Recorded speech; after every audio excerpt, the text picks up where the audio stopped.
This is Edith Howard, and I'm doing an interview for the Marshall Public Library Oral History Project. The purpose is to gather and preserve historical documents. Today is July the 30th, 1997. The location is at the home of George Hasten, east of Marshall. And I'm today interviewing Mr. Hasten.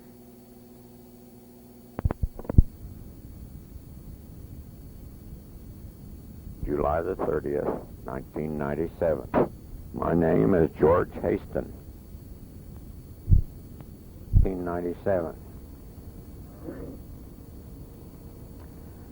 I was named for Mother's oldest brother who died in France in 1918. I was born April the 16th, 1923, in the village of Melrose in Clark County.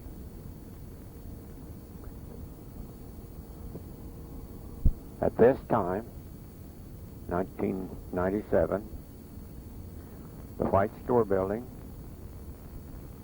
where I was born is still there. The folks lived in the upper floor. Dad and Granddad ran the store at that time. My grandfather and his mother lived about a half a mile east of the store. That house is still there. Dad's nephew's widow related a story to me about a year ago about my great-great-grandmother, Maria Hasten. The storyteller just had her 96th birthday, July the 21st, 1997. Elvina, and we all called her Eb Hasten. I have no idea where the Eb came from. She's in good health and is a good source of family history. I have a videotape that I made a few years ago. She and I sat down and on camera, and we started talking about the family, and I'd ask her things, and she would tell me what she knew about the particular incident or person. And I guess she was reluctant to rattle some of the family skeletons because a few times she asked me to turn the camera off. She went ahead and talked about that particular thing. So anyway, the story she told me was that since Maria, my great-grandmother, would be at home by herself at times, since Granddad would be working, they placed a large bell, like a dinner bell, on the porch. So if she needed help, she could ring the bell and summon help. Well, she did end up with a broken hip. She managed to get to the bell and ring the bell. However, the broken hip, complications from it, resulted in her death, and she died a month to the day before I was born.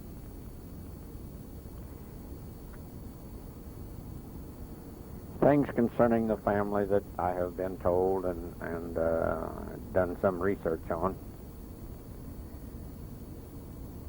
My great-great-grandfather, Peter Hasten, a veteran of the War of 1812, where he served in the Virginia militia. He was a Methodist preacher, and he entered government land near Melrose. I've been told that part of that land is where the Potter Hall Church is now located. Before that, he had entered land where the city of Bloomington, Illinois is now located. But the Black Hawk and Indian War, he you might say, fled there, I guess, and went to where Danville, Illinois is. Now, I have found records in Danville showing the location of the land where he had owned.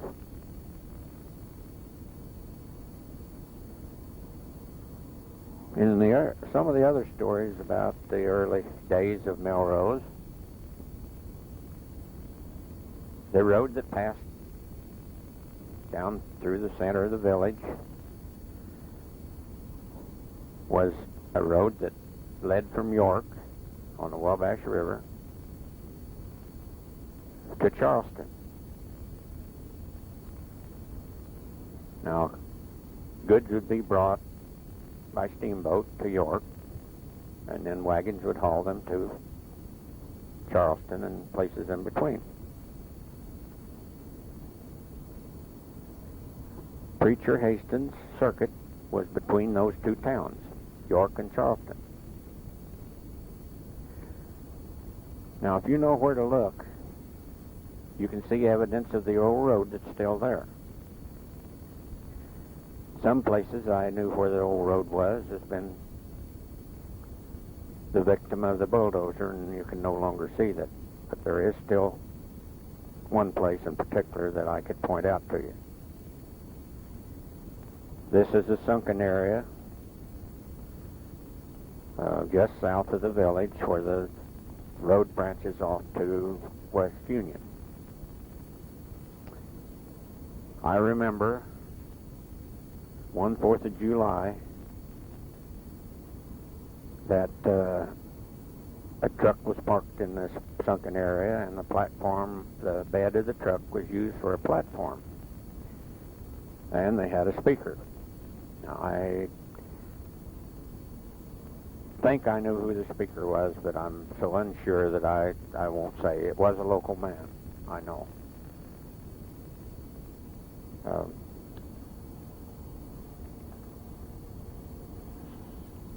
Now, Granddad, in pointing out places of this road, he also said that this was the road the Lincoln family traveled when they migrated from southern Indiana to up in the Charleston area.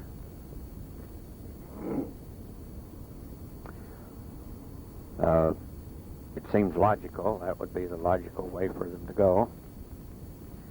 My father taught school for a time before turning to the carpenter trade down around Robeson, Illinois.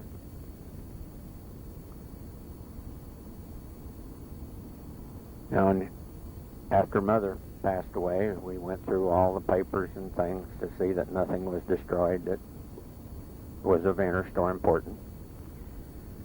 I found a page of a letter, a copy of a page of a letter that he had sent.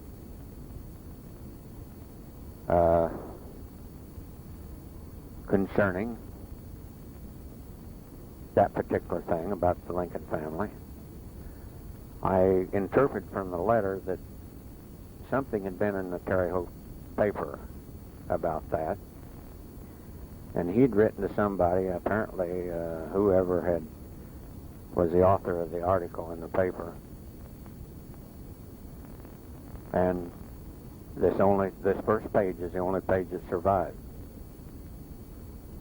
But the page states, quote, "Some of the old-timers I have talked to seem to think that the Lincoln family would have crossed the Wabash farther north than Vincennes. Their reasoning being, at that time of year, the Wabash bottoms would have been flooded," unquote. Now, if they were going to get government land up around Charleston, they likely would have come through what is now Palestine. I think it was Fort Lamont or something like that at the time. That was where the government land office was located, I understand.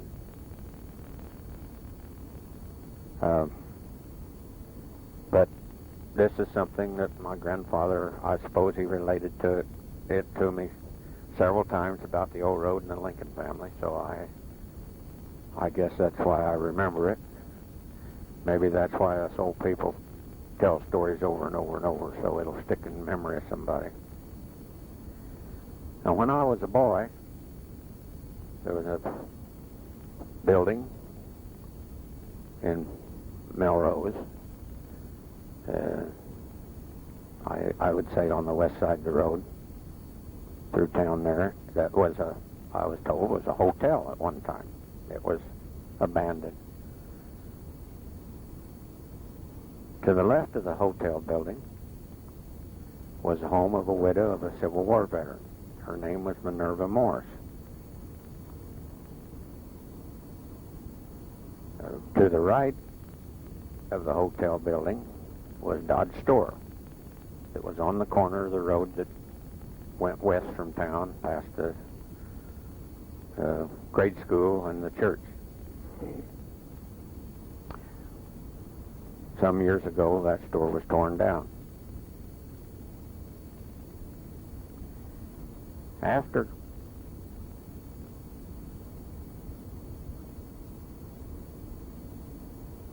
my great-grandmother passed away,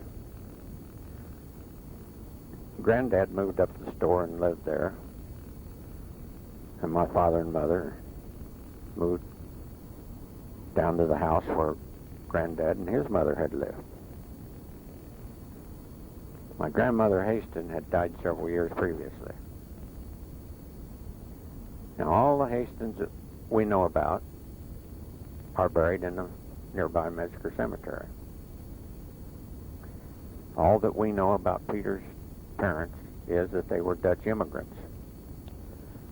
Now, it seems as if, from oral family history, that Peter had left home at a very early age. His father died. His stepfather was mean to him. And he told his mother he was leaving, and he left. Now, apparently, as young as he was, he must have lived with the family until he was grown. He would have been, at the age he was, he'd have been too young to have been on his own.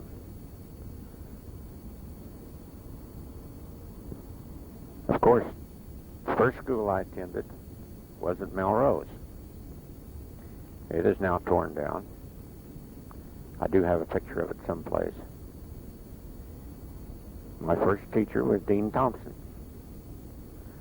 But my schooling had actually started in the store. We had a large safe sitting in the floor, painted black,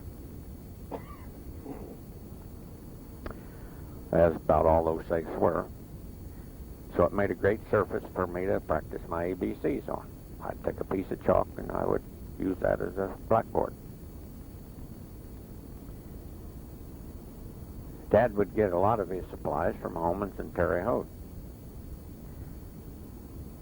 A few times I remember going with him to Terre Haute. I remember one time we had to detour off of Route 40 and ended up, I think, on what's now 150 coming into West Terre Haute. That was the time they were resurfacing the road. That's when the brick pavement was laid that people my generation can remember.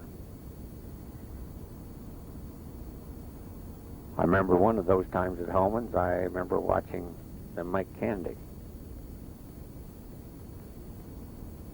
I imagine a boy that age would have thought that was a pretty neat place to work before they made that candy. Years later, though, when I was working construction, I worked on a job at Heath Candy at Robeson, Illinois. We were installing some equipment that they were going to grind their own chocolate beans. Broken candy bars was available, and I soon had my fill. It got to where I almost couldn't hardly stand the smell of chocolate. So maybe a job over at Holman's wouldn't have been such a good idea after a while. I remember another time we had some acres we farmed south and west of Melrose a short ways, and I would go down there with Granddad. Had a can of beans for lunch one time. Forgot to take a spoon.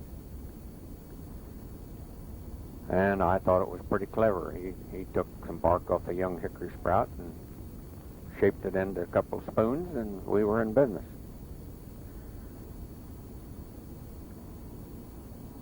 It's probably somewhat amazing to a small boy that somebody'd think of that, but looking back now, I realize that grandfather's generation made do with what they had.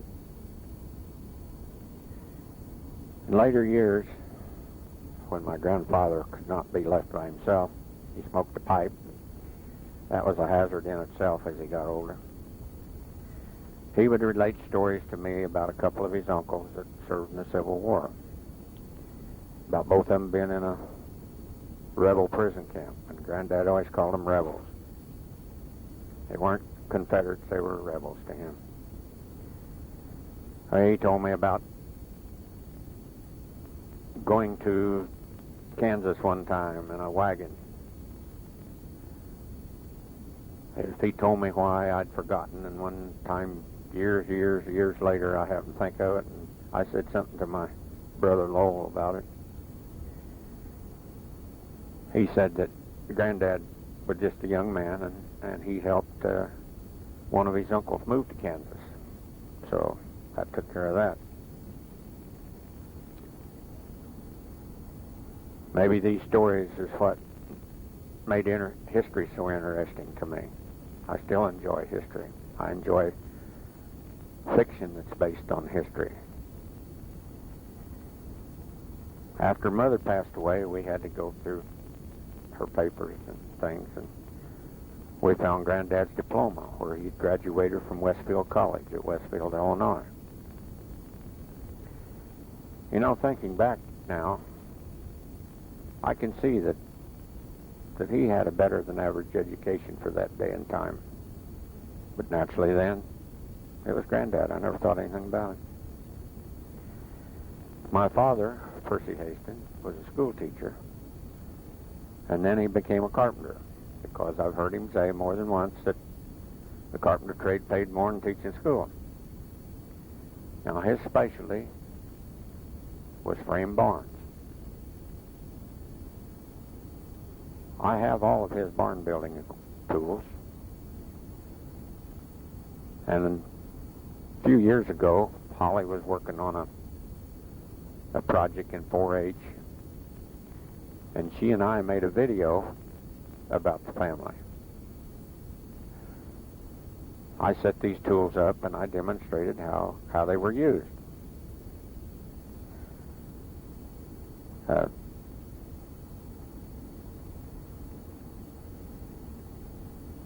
Dad built a barn for Fred Schatz in Anderson Township, and that's where he met my mother, Julia Ann Schatz.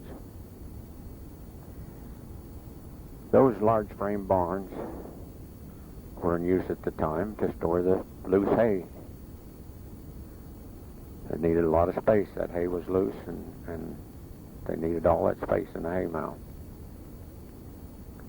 Of course, today with baled hay, there's no need for those large barns. I hope some of them survives. It's a technique that is lost today. I understand the Amish still build barns of that kind.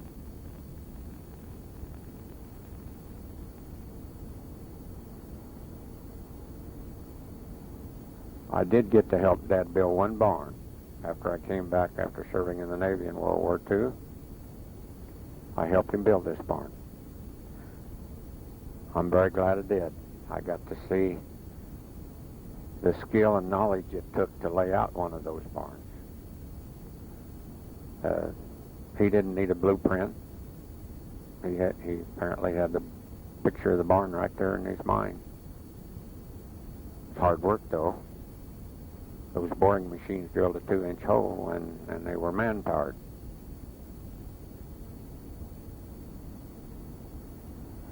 The barn that Dad always was the proudest of was one he built, I don't know the exact date, sometime between 1936 and 39. He built one for Dan Guard, lived down on the Darwin Road. it was what they called a bank barn, which meant it had a basement. That one side of the basement was exposed on the hillside. About 3 years ago, I was taking some pictures of some of the barns that I knew Dad had built. The trouble is, so many of them, I don't even know where they are. There's probably still some surviving. But I took a picture of this barn that he'd built for Mr. Gard. It's been kept painted and is in very good shape. I've heard Dad say that if a barn has a good foundation under it and a good roof is kept on it, it'll last almost indefinitely. Little story that goes along with this barn building episode. After Dad retired, a lady down at Melrose had a barn that she wanted some work done on. Well, she knew that Dad was no longer working, but she called him and wanted him to come look at the barn and give her some idea of,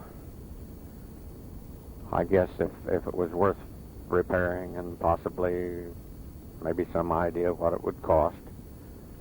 So I took Dad down there, and I'll never forget. We walked into that barn, and he looked around a little bit, and he said, "Old Preacher Rao built this barn." Well, of course, I wanted to know why he knew that. So he started pointing out how the purlins were spliced together. And then he proceeded to tell me why his way was better. Well, I could see the advantage of using his method, but after all, I suppose that barn had been there 75 years, and the other way couldn't have been too bad, but I didn't say that naturally.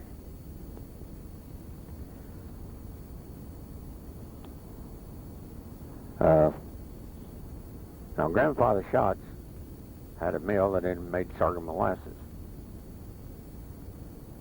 The quality of his molasses was well known, and people came from a large area around where he lived down in Anderson Township, down in what was known as the Allright area. I realize now that there's a lot of people who have no idea when you say Allright where it's at, but I visited there in the fall when the mill was in use. Now, I've heard Mother tell about how much they used this sorghum molasses in their cooking. They used it in place of sugar. After all, that was something they could raise on the farm and didn't have to buy at the store. And I can remember some of Grandmother's molasses cookies. Now, going into a little description of the mill and how the molasses is made. Sorghum grows in a stalk similar to a corn stalk. About everybody's seen corn stalk, and they realize what it looks like. While still standing in the fall, the leaves are stripped. And I understand this has got to be done before frost, and because a freeze will damage it. I don't know whether they could still make molasses out of it or whether the quality of the molasses would suffer, but I remember saying that they wanted to get this done before frost. After the leaves are stripped off, the stalk is cut off close to the ground so as to save all the stalk it can.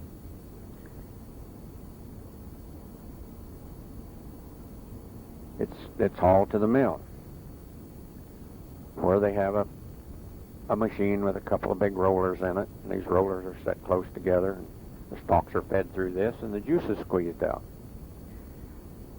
Now, when the mill was first built, they used a horse to turn these rollers, but that was before my time, and at that time they had replaced the horse with a single-cylinder primitive gasoline engine. The rolls were set at a higher elevation than the building that had the cooker in it. So the juice ran down by gravity down to the cooker.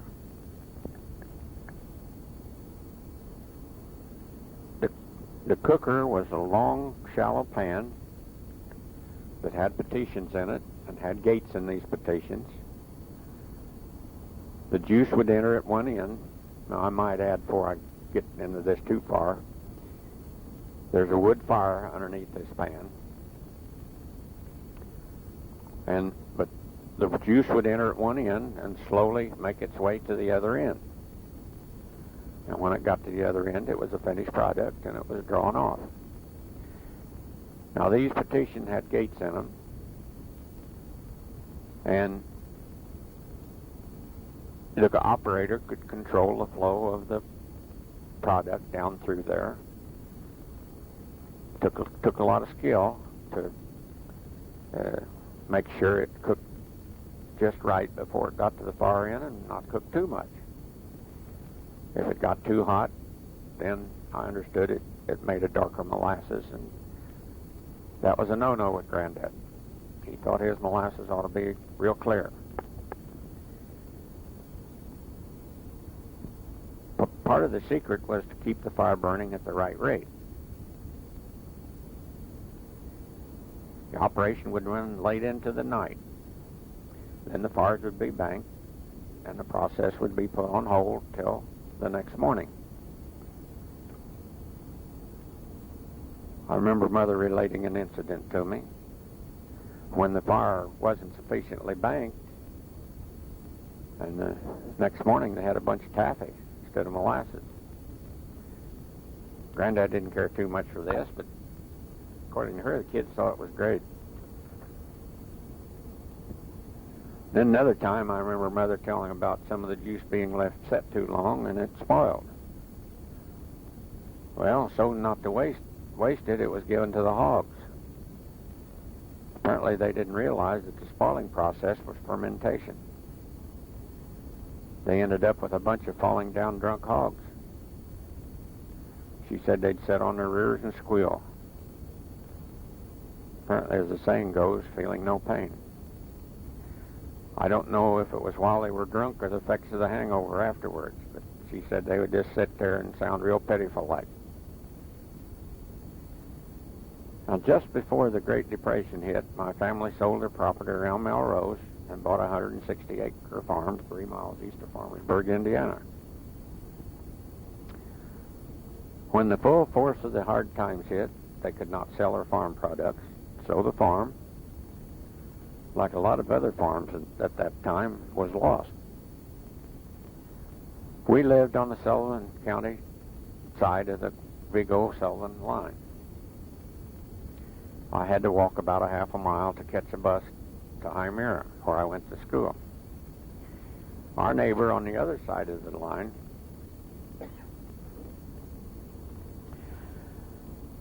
where I wished I had lived, because he drove a school bus. I wouldn't have had to walk that half a mile.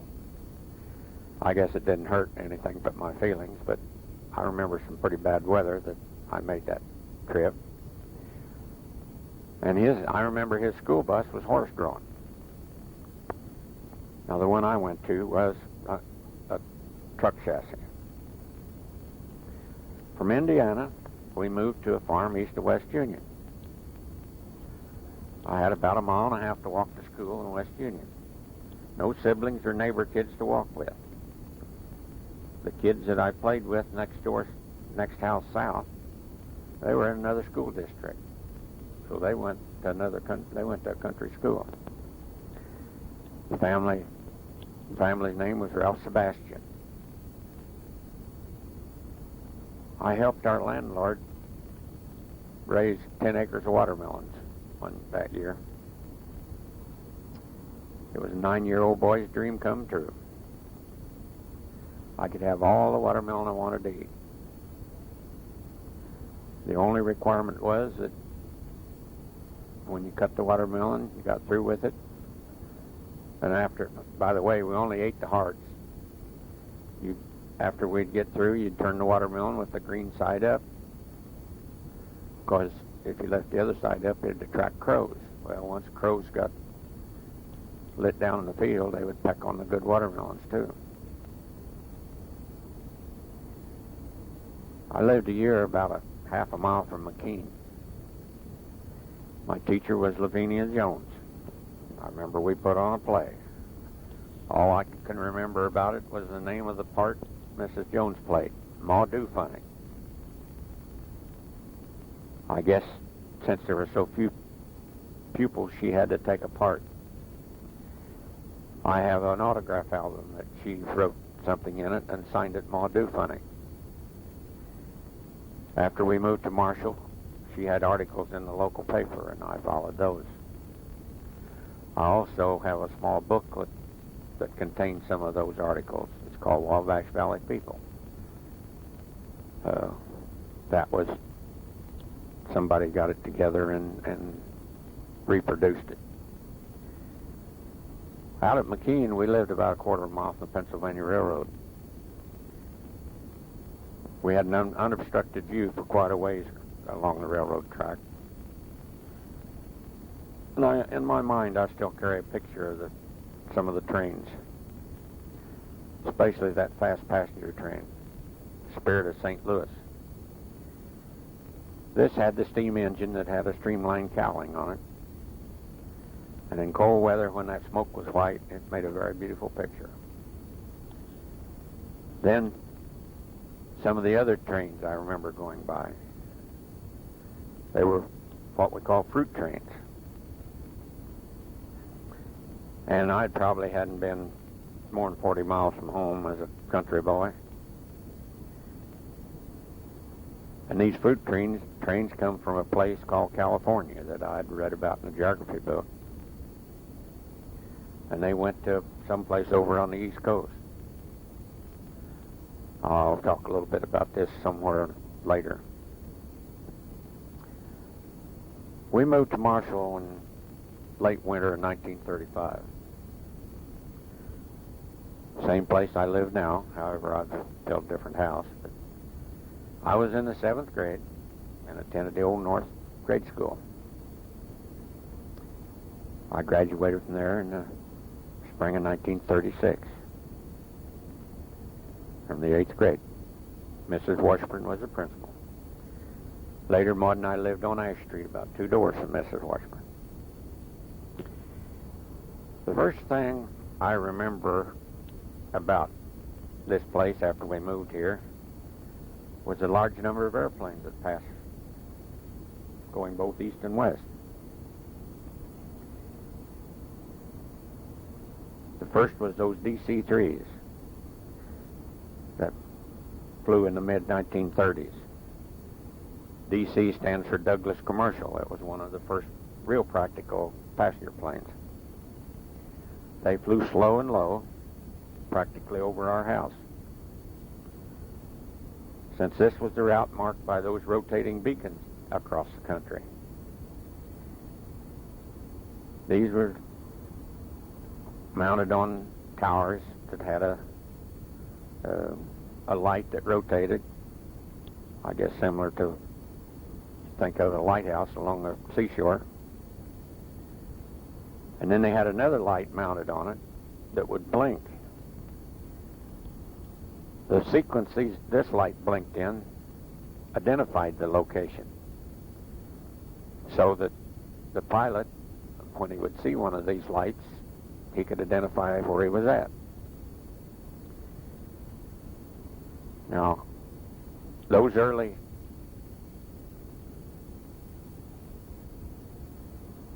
airplanes were Transcontinental and Western Airways, which I guess eventually progressed into the TWA that we know today. One of these beacons was, I remember, was at Paul Cox Field, where South Vigo High School is now built. Paul Cox was, as I remember, a flyer in World War I. There was one located just south of Livingston, east of Marshall here. You could, of a night, you could see it flashing. There was also one west of Marshall, and I'm not sure exactly where it was located, but sometimes you could see the beacon of it from here. Back in those days, you didn't have a lot of security lights, and the stars were brighter, and things like those beacons showed up better. These beacons were a great improvement over more or less guessing where you were. And you can see that they were laid out more or less parallel to Route 40. I have a 5-cell flashlight that was my prized possession at the time. In fact, I still got it somewhere. I recall one night shining that light up to one of those passenger planes, and the pilot turned on his landing lights in answer. That's quite a thrill for every young boy. At the time of the Indianapolis 500 race, there was a large increase in the planes going across here. The light planes. They'd naturally, before the race, they'd be going east, and after the race, they'd be coming west. One time there was a old Ford Trimotor, the old corrugated tin goose that they called it, sometime in the mid-30s. It landed in a field across from the Stringtown schoolhouse. It was a cow pasture. Every time they'd go to take off or land, why, somebody'd go shoo the cows over to one end of the field. You could ride for $1, but being a Depression kid, I didn't have the dollar, so I didn't get to ride the airplane.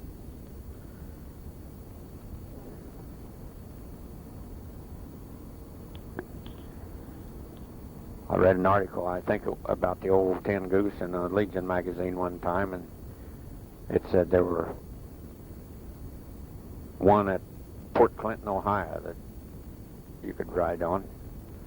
I've often thought sometime I was going to go over there and take that airplane ride I didn't get to take. It probably costs a lot more than $1 now. I did get to ride in an airplane during that period. Mr. Moore had an old biplane that he flew from a field east of our house, and I'd go for rides with him. We'd go down to the gas station there Earl Sumption had it, the Big 4 railroad track, get a couple of quarts of oil and a couple of 5-gallon cans of gas, and away we'd go.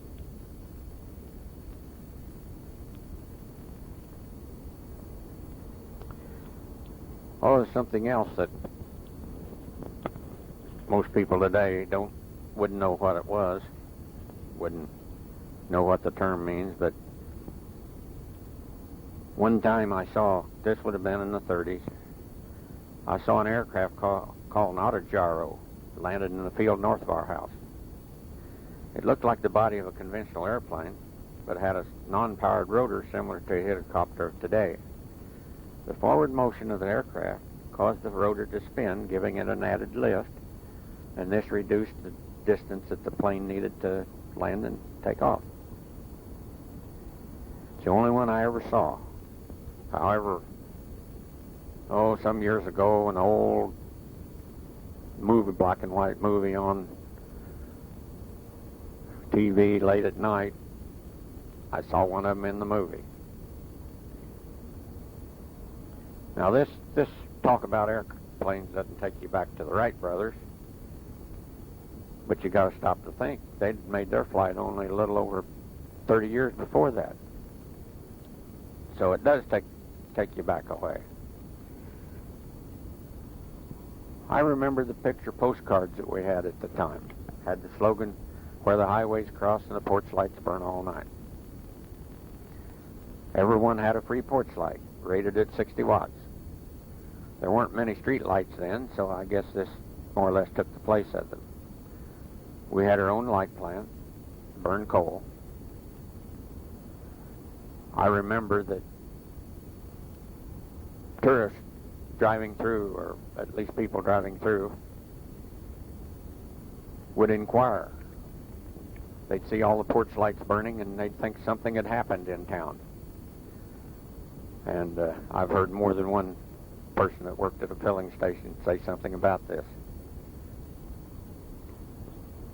Even with all those lights in town, this road out here where we lived, there was no electricity. People went to bed early, and that was the darkest walk I ever took in my life up that road. Now, in 1935 was the centennial of Marshall. There was a platform built on the East Courthouse steps, and they had a pageant there. Now, I don't remember any of the scenes that they gave in the pageant, but I remember that Mr. Holler, later my high school teacher, had a lot to do with the pageant. Now, this time, just what he did, at the time I probably might not even know actually, but I knew he was associated with it. This was the time when the Archer Avenue was changed from Main Street to Archer Avenue in honor of William B. Archer. The millstone marker in the courthouse yard was dedicated at this time. I do remember one thing. The mayor, Mr. Kiefer, in one of his talks, invited us all back for the next 100th year anniversary. The 1930s were the time of bank robberies. Heard of John Dillinger, Bonnie and Clyde, some of those other people. Fact is, the newer, younger generation probably know them because there have been movies made of all of them. But the Delaney Bank had an armed guard at the time. I remember going in there with Dad and seeing him. As I remember, it was Elmer Renner. There was a metal shield there that he could get behind in case a robber came in, and there was gun ports in the shield that he could shoot through. Luckily, Marshall had no need for any of that. Now, gasoline was cheap compared to the present day price. I can remember when you could buy gasoline for 8 gallons for $1. But then on the other hand, you might work all day for that $1. Maybe even less than $1 you'd work all day for. So I guess all things considered, maybe it's about the same. There were several gas stations in town. Looking back, you wonder how they all made a living. But starting on East Archer, out by the Big Four Railroad, Earl Sumption had a Standard Oil. On into town at 13th and Archer was a Linco, or Ohio Oil Company, run by Henry Poorman. Lincoln Oil Company was a predecessor of Ohio Oil. I don't know when the change was made, or when the name later was changed to Marathon. I don't remember when that happened. But I guess the genesis for the name Marathon came from signs I remember back in the 30s, that back when it was a Linco, or Lincoln Oil Company, there was a picture of a marathon runner and a slogan on the sign that said "Best in the long run." So I guess this is what maybe eventually made them call it the Marathon Oil Company. And then the oil company went kind of worldwide, and I guess the Ohio Oil Company wasn't an appropriate name then, so I think that's when the change was made. Now, Mr. Poorman, in addition to the filling station, he had a small supply of groceries. I've gone up there a number of times and got things from Mother. At 10th and Archer, on the same side of the Archer, was a Gulf station ran by Bill Crowdy. I worked for Bill a few times. Then on up the street at 9th was the Chevrolet garage that had, out in front, they had a Texaco pumps. On the northeast corner of Illinois 1 and Archer was then Route US 40, was a Mid-Continent DX station. Across out Route 1 to the west was O'Hare Sinclair station. Just west of the Sinclair station was a Keystone Cafe. It's kind of wedge shape in there, and I guess that's where it got its name. This was run by Tom Kasumpis at the time. Now, 8th Street used to come into the intersection there at Archer and Route 1. Made a little wedge shape there on the point. There was a DX station there. Now, I don't remember who ran it or anything about it. Just south of the original water tower was a Star brand station. And at 5th and Archer was a Lenco station run by Henry Bryant. He was the father of one of my classmates, Helen. Between 5th and 4th was a Conoco. That's C-O-N-O-C-O station run by John Miller. And just west of that was a Johnson Brilliant Bronze.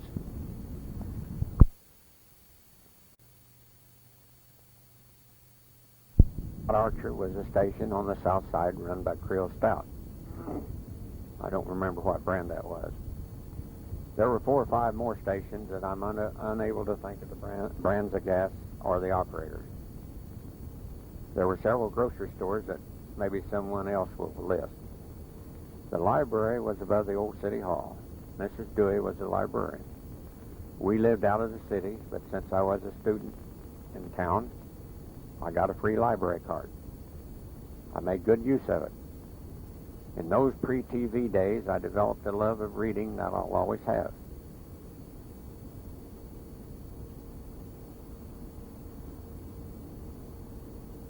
Kids' hangouts were Hazel's at the northeast corner of 6th and Locust Streets and the Candy Kitchen on the south side of Archer just east of 6th Street. Each had their separate clientele. Since our 3 acres bordered the Big 4 Railroad, I remember those coal trains loaded with coal from the mines in southern Illinois.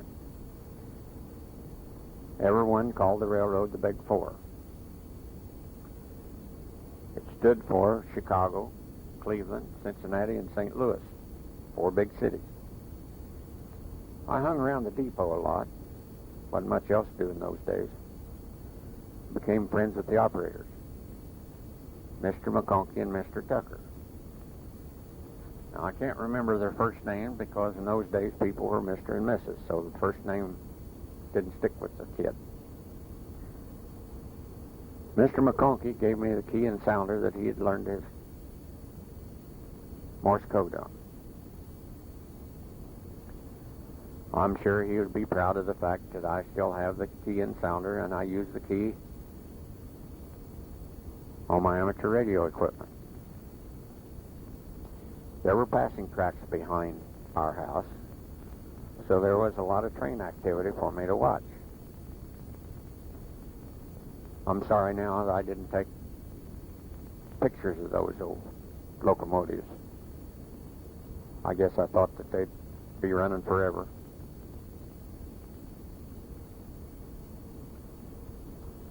Then the railroad had what they called a section gang here at Marshall. They were responsible for maintaining a portion of the track. I don't know how many miles of track they were responsible for, and all the work was done the old-fashioned way, by hand.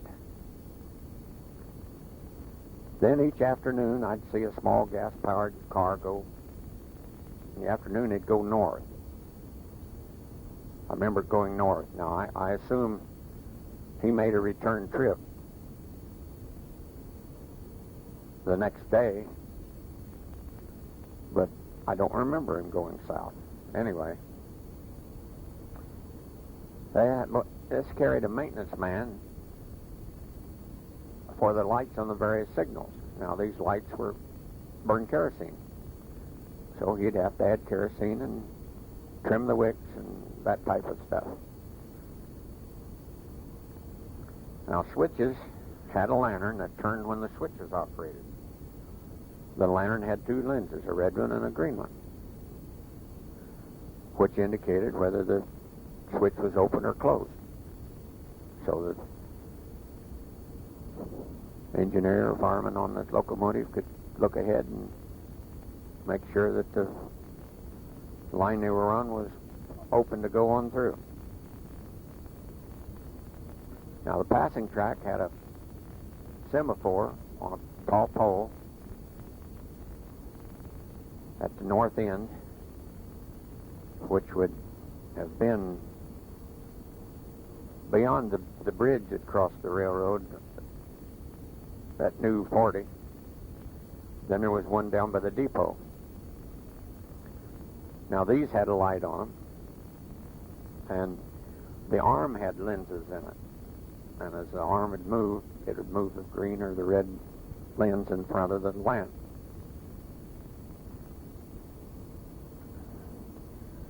I can imagine riding this little car, even though it had canvas curtains on it, with a kind of cold job in the wintertime. Basically, when the wind was blowing, climbing those ladders on those semaphore posts, especially if there's a little icy.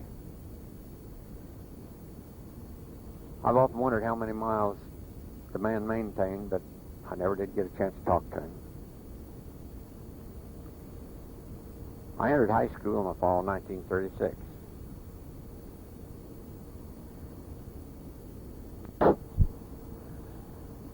This was about the time that I got interested in radio. I remember the first radio that I built had one tube, used a 22.5 volt battery for the plate voltage, and a couple of telephone batteries for the filament. And of course, the radio used earphones, which, by the way, I still have. I remember tuning in Denver, Atlanta, New Orleans, the WLS barn dance. XCNT in Mexico came in strong, as it was the world's strongest radio station. And that's the way they advertised it.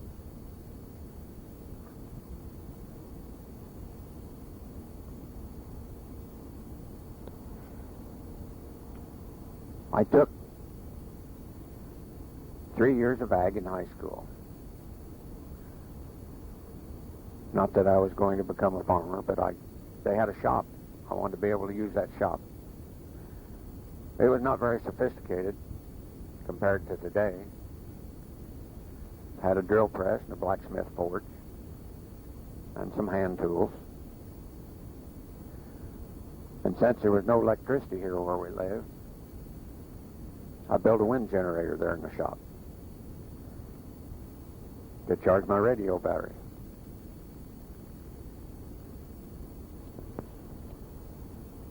I became ill late in the winter of my sophomore year and did not complete the year. I then returned and took the sophomore year over. I get reunion notices from both classes. I know about as many in one class as the other. I think my favorite class was World History, taught by Mr. Holler. He had a knack of making history come alive. The year that I took world history under him was the year that he lost his arm in the automobile accident.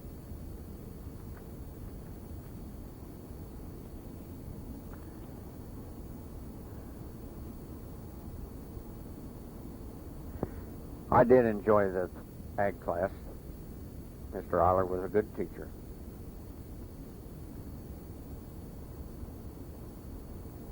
At the end of my junior year, and in spite of only needing 2 credits to graduate, I decided to attend a school that taught welding. I heard about the National Youth Administration, NYA school at Oblong, Illinois. I started attending in May of 1941. It was one of the many alphabet bureaucracies that sprang up during the Great Depression. In addition to welding that I took, there was auto mechanics, sheet metal, and machine shop.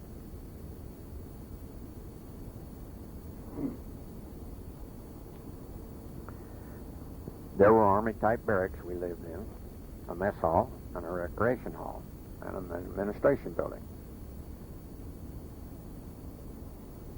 The man in charge of the whole place was a Mr. Turnipseed. I stayed during the week and returned home on the weekends. There were excellent instructors at the school and turned out a large number of skilled craftsmen. Very timely, from the standpoint that while I was there, Pearl Harbor occurred and World War II started.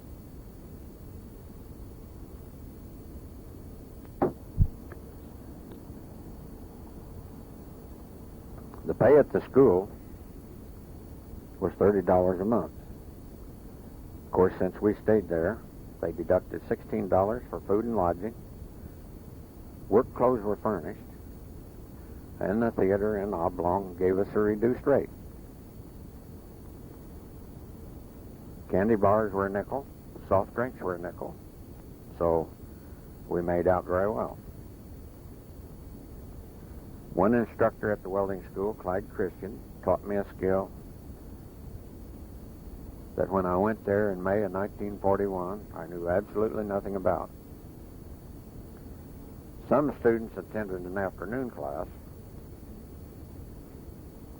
and did not stay at the school. They rode a bus back and forth. People of my generation will recall the time the bus turned over and caught fire. This was on the first curve just north of West Union. One of my neighbors and a good friend perished in the fire.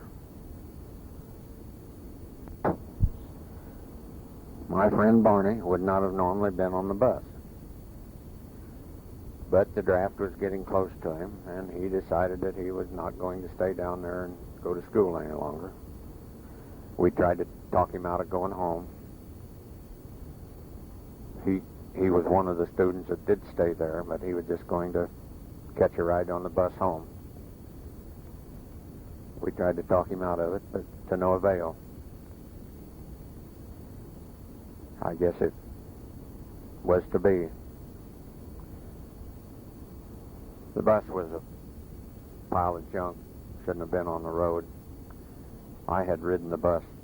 Since I went to school on the third shift, on Monday I could ride the bus down after being home on the weekend. And I related to Dad one time how when we got down there we attempted to open the emergency door and couldn't open it from the inside. He told me that's the last time I was going to ride the bus. There wasn't much of an investigation. I don't know. Of course, World War II had just started. This was just a few days after Pearl Harbor. And the whole country was in a turmoil, so I guess that contributed to the fact that not much was said about it.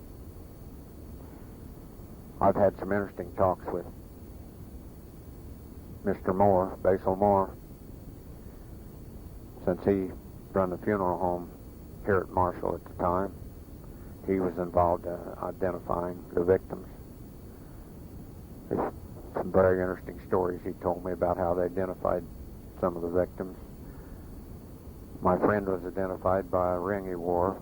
His brother identified him. Mr. Moore told me about one of the other victims that was identified by a small portion of unburned leather jacket that was under his arm.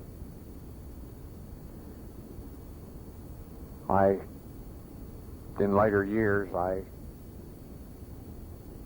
supervised a pipe fabrication shop at Hudsonville. We had a salesman that came in regularly, and I don't know how it came about, but one time something was said about the school at Oblong. Fact is, there was another welder or two in in the shop at the time that had gone to school there, so something must have been said along that line. And he told me he'd been driving behind that bus when it turned over. I won't go into detail, but he said he got the emergency door open from the outside, but by that time it was almost too late. He did manage to get a couple out, but it was almost too late then.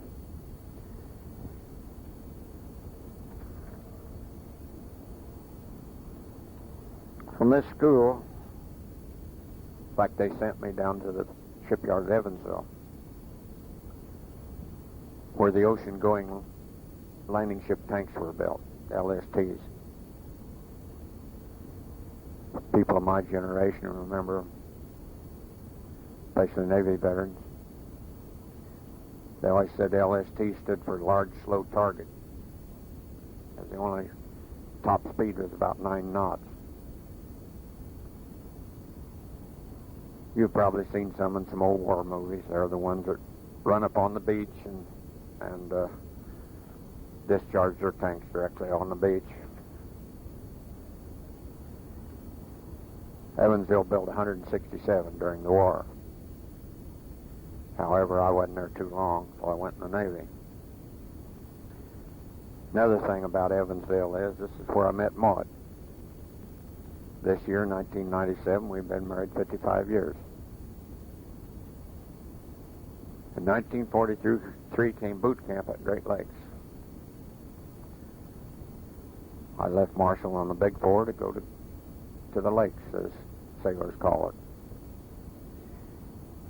And yes, there were passenger trains on the Big Four at that time. Attending boot camp at Great Lakes in winter is something I'd just as soon forget, and probably a lot of other people feel the same way. From boot camp, I went to electrical school in Moorhead State Teachers College in Moorhead, Kentucky. I had put in a first and second choice for school. My first choice was, at that time they called radio tech, now electronics technician, and the second choice was electrician. Well, the gods of war being what they are, I naturally didn't get my first choice, and I went to electrical school there at Moorhead. Class of 150 started, 138 graduated, and I managed to graduate ninth in the class because they rated 10% of the class third class, and I was after that stripe and that extra money. My pay went from $54 a month to $78 a month when I made first class or third class. From there, I went to school in the Brooklyn Navy Yard, Jar Compass School. Covered the maintenance and operations of Jar Compass. An instructor at the Jar Compass School, a U.S. Navy lieutenant, comes to mind. Out of several of the teachers and instructors I've had in my lifetime, he stands out. Time has erased his name from my memory, but he taught me, along with other people, of course, he taught me a lot of things about the principle of the gyroscope, speed of the rotation of the Earth at the equator, which is 900 knots, and what makes a gyro compass seek north. Now, all these things are still there, so that school must have done a good job. While attending school in Brooklyn, I got to see that place out east where the fruit trains had gone to. Due to the labor shortage caused by the war, the Navy would let us work 4 hours an evening on the docks. Now, these railroad cars was loaded onto barges and brought across to Manhattan, where the fruit would be unloaded. So I got to see that place where those fruit trains were headed for. Later, I got to see the place where they came from, California, as my ship went into San Francisco 2 times during the war. The first time was to go into Richmond, California shipyard for repairs, and the second time was after the war was over, and we brought about 1,800 servicemen home.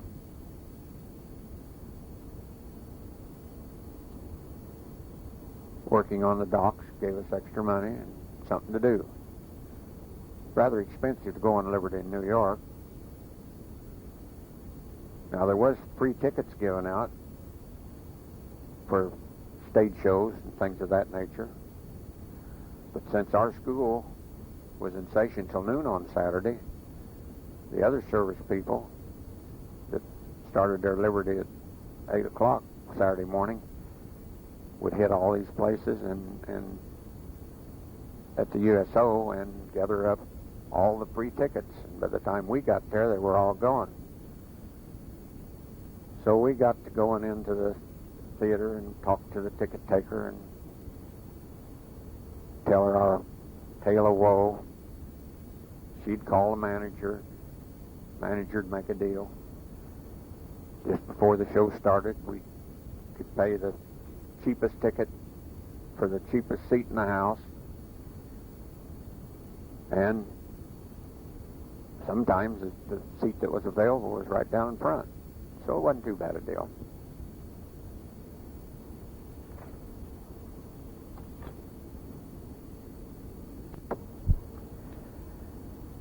My next assignment was a ship in the amphibious forces. A fast amphibious ship, 456 feet long. There were 6 of these ships in the Navy. The service was in the Pacific area, including the invasion of Okinawa. We visited a lot of other places there, China, Japan.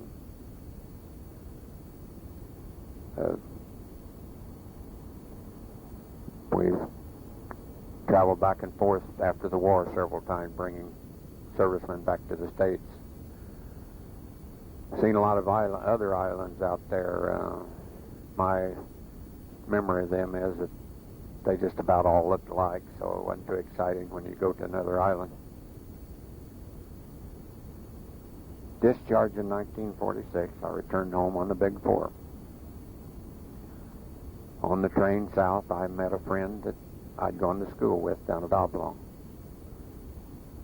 He had served in the Navy and was also returning home.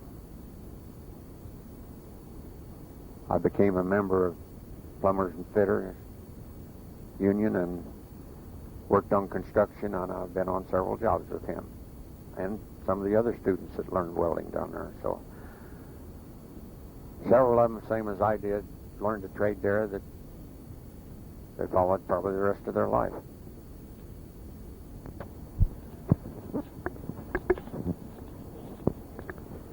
I joined the Naval Reserve in 1956 and retired in 1974 as a senior chief. It was an interesting time to be associated with the Navy. Some of the changes that took place.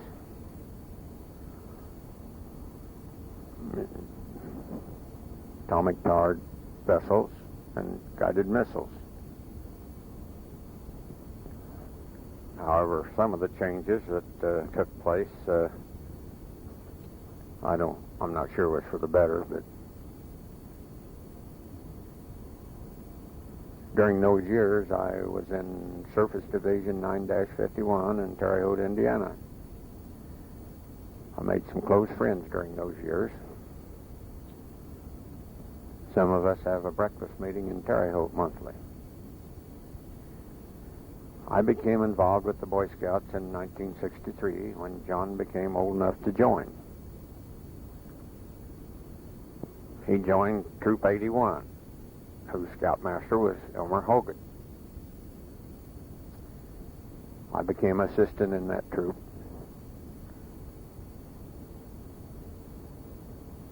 And when Troop 280 was organized, I became the scoutmaster of that. I was affiliated with scouting for 7 years. A 1967 roster of the Troop 280, is as follows: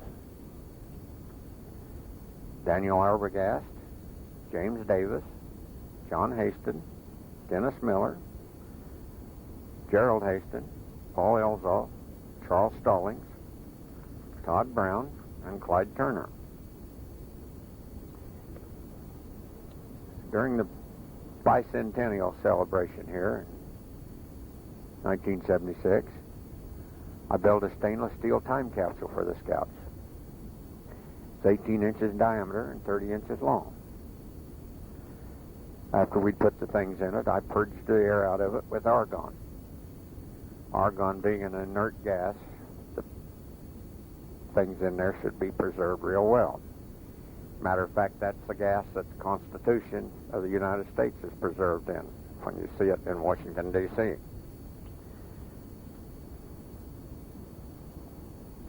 There's a couple of messages attached to the outside.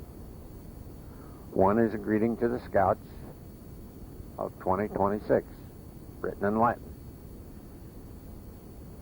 Mrs. McNary, the Latin teacher at Marshall High School, transcribed the message into Latin for me.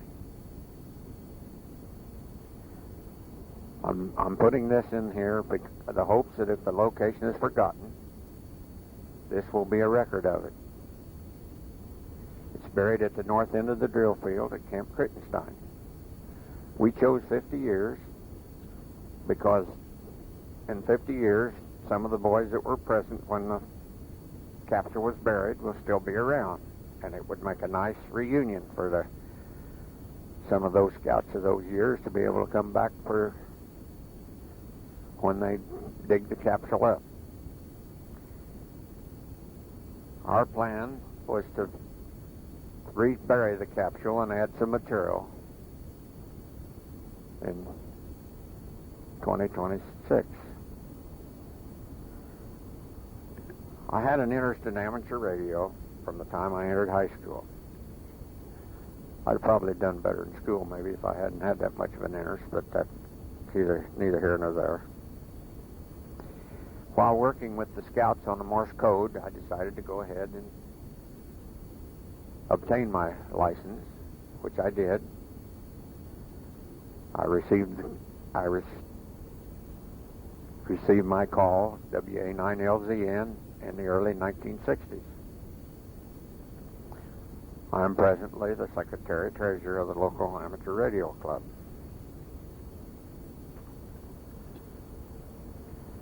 Upon retirement, I've become involved with my World War II Ships Association. As Secretary-Treasurer, I've located quite a number of my World War II shipmates. I've collected stories of the time aboard the USS Osage LSV-3. And I've put them in such form that they are reproduced in booklets. Hopefully these booklets will be of interest to all of the shipmates' descendants. The reunion was here in Marshall in 1993, and Maud and I were the host and hostess of that.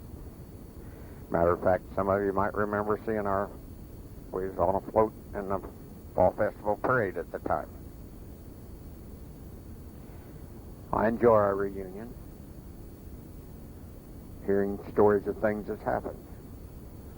Remember, I was 2 decks down on my battle station.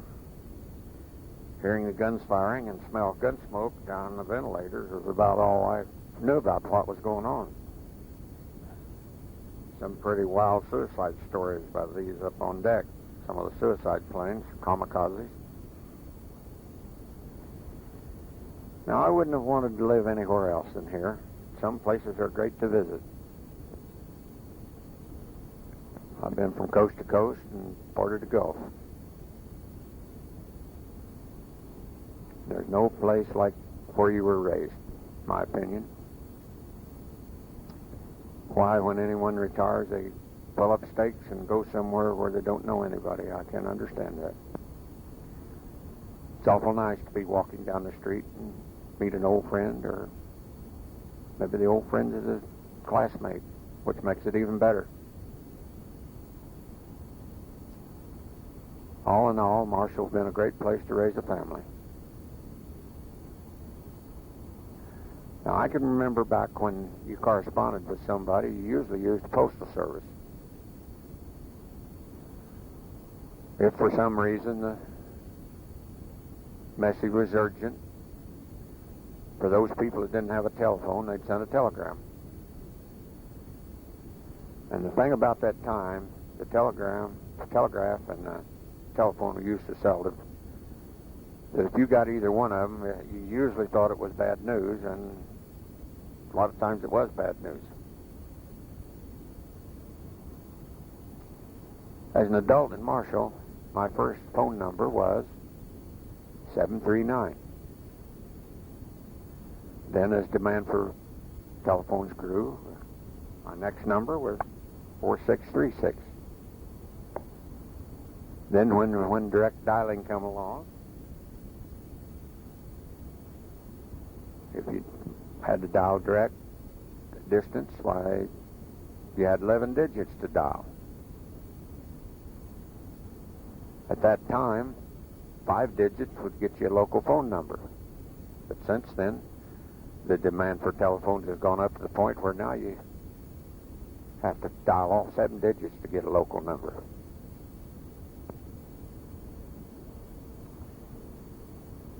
Television came to our house in 1952, the same year that John came. About the only station was Channel 10 at Bloomington, Indiana. Channel 3 at Champaign, Illinois was interfered with by Channel 3 at Louisville, Kentucky. This made for poor viewing on Channel 3. The quality of the pictures have improved, but the quality of the programming has deteriorated, in my opinion, to the point that I'd rather read a good book. During my lifetime, radar, atomic energy, well, satellites circle the Earth and give us weather. Some of them sets out there at 23,000 feet. Use them for communication, or 23,000 miles. Aircraft flies everywhere in the world now. But I think looking back from next century, the 21st, to the 20th century, in my opinion, the greatest invention of the 20th century will have to be the transistor. So many things we take for granted would not be possible without that little device called a transistor.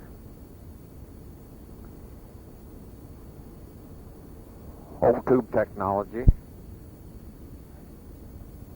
wouldn't have done it because of space, weight, and power requirements.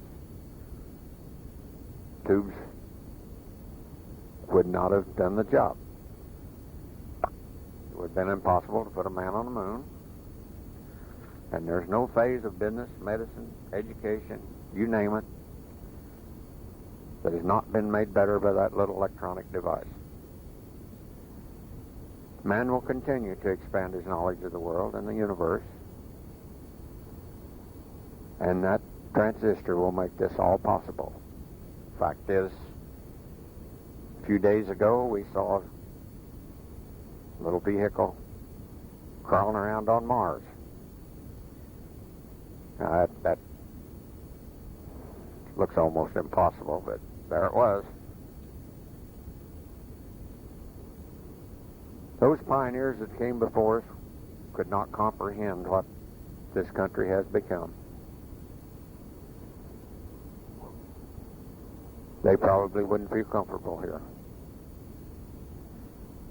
Some of them with little more than an axe and a gun and a desire for land made them forge this nation. My great-great-grandfather, Preacher Hasten, as he rode a horse from congregation to congregation, through good weather and foul, could have little imagined what his profession would be like today. A signal bounced off a satellite some 23,000 miles in space, brings a TV preacher image and voice all over the world.